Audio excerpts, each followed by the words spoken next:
So we had to rewrite the record books, and it came about from a little hurricane you may have heard of, Milton. Let's talk about it.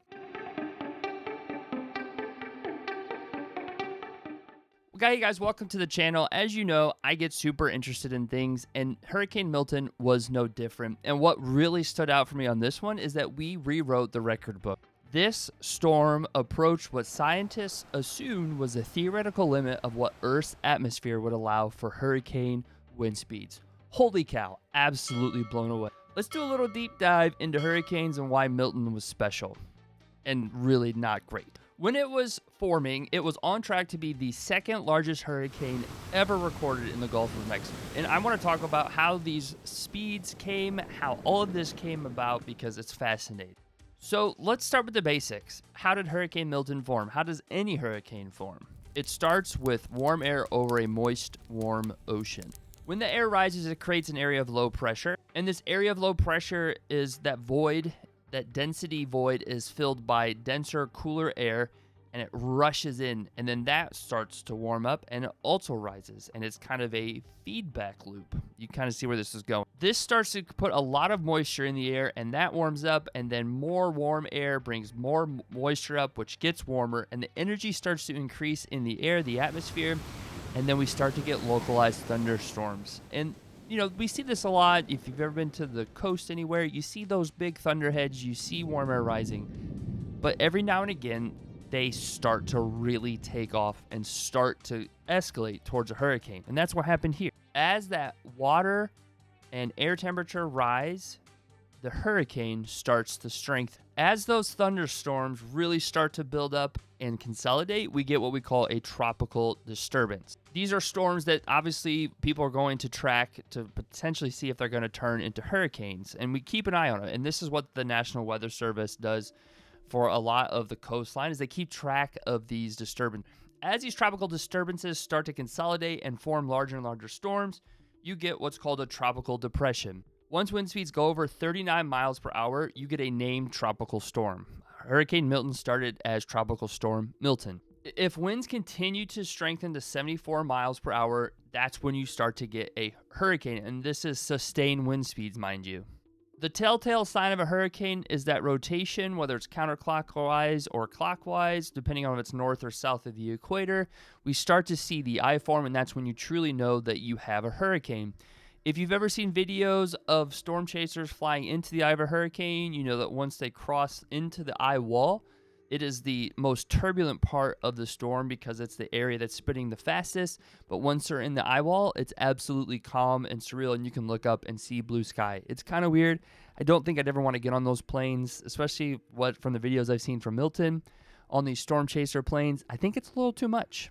The eye of the storm is where we start to see air pressure really start to drop, and we can gauge the strength of a hurricane not only by the wind speeds but by the pressure that we see in the eye of the storm. Because it is low pressure, that higher pressure starts to get pulled into the lower pressure, and as I said, it starts to build and build and build and suck more moisture in, and then it feeds the storm. In fact, what's crazy is with Hurricane Katrina, we saw 902 millibars of pressure in the eye of the storm. With Milton, we saw 897. This is the lowest, I believe, pressure we've seen in the Gulf of Mexico ever.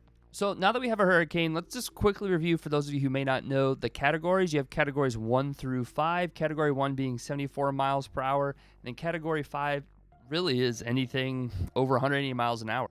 Obviously, with Category 1, the wind speeds are the slowest for a hurricane. They still are pretty bad. And Category 5 is absolutely the highest that we can measure. And theoretically, scientists maybe assumed 190 to 200 miles an hour, which with sustained wind speeds was a theoretical limit. And for a while, we kind of thought that Milton might surpass this. And there's been a lot of talk about potentially having a Class 6, Category 6, if you will, hurricane. But so far, we haven't really needed it. But we've come close a few times. The reason that we haven't needed a Category 6 is because there is a theoretical limit to what the Earth's atmosphere will allow. And again, it's that 190 to 200 miles an hour realm. I mean, and this is a physics problem, really, because it's due to the balance of the wind speed and the air friction that will limit these storms to that speed. Essentially, it's the drag forces that fight against the wind speed that will slow these hurricanes down and really just limit them depending on how much energy is in there. And we've anticipated, estimated, measured, calculated, all the things the scientists do that limit should be somewhere between 190 and 200 miles an hour. We haven't broken that yet. And really, once these forces of friction to wind speed balance out, we get equilibrium, and then eventually, as the storm doesn't pick up any more moisture, warm moisture, it will start to fizzle out, leaving tons of rain in its path. But that drag on the air that's in the hurricane is what starts to limit the wind speed of the hurricane. And if you remember, drag is something that fights against the wind speed. So if the hurricane is turning clockwise to the right, what we see above the equator in the northern hemisphere, the wind drag, the airspeed drag is going to fight opposite that. So it's pushing, it's exerting a force against that clockwise rotation. The drag is fighting counterclockwise against that and limiting that speed. Essentially, the drag becomes so strong that it cancels out the driving force. And that's really why also hurricanes kind of fizzle out as they get further north. They lose energy, they're fighting against that drag, and eventually they stop rotating, dump their water, and fizzle out once they hit land. Again, why we rewrote the record books with Milton is really we thought it was going to push what we thought were the limits of the atmosphere, allowing hurricanes to reach a certain wind speed. In less than 36 hours, it went from 60 miles an hour, so not quite a tropical storm, to 180 miles an hour sustained wind speed. And we anticipated that it was going to push and test that upper limit. But like I said, this is the strongest storm ever recorded in the Gulf of Mexico for October. We've set a record with this storm. And obviously, with as many hurricanes as Florida has hit here recently, we definitely have a problem here, especially with how warm the water is. Also, this was the third strongest storm in the Atlantic ever recorded as well. So this was pretty impressive in a bad way, but it was also, what it was like less than 30 days between hurricanes for poor Florida. Shout out to everyone down there. I hope you're doing okay. My thoughts and prayers go out to you. For sure, I hope everyone is safe down there and getting over these storms that's been hitting Florida. So there you have it. Definitely Milton was one for the record books in all the wrong ways. And it's something that as people look at climate change and global warming, we are going to see these storms continue to increase. We've definitely seen an increase in activity. And 36 hours to go 120 miles an hour increase in wind speed. Amazing in all the wrong ways and things you don't want to see. I hope you appreciated this quick review. This was really interesting for me. It would let me kind of review everything about hurricanes and remind myself of it. I also try and explain things in a really simple way. I really enjoy learning. I get excited about these pieces of information, and I hope you enjoyed how I presented it.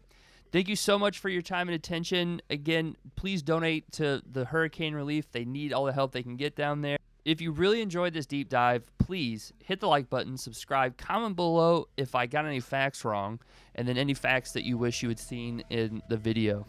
Stay safe out there. We'll catch you on the next one. And as always, thanks for your time and attention. See you next time.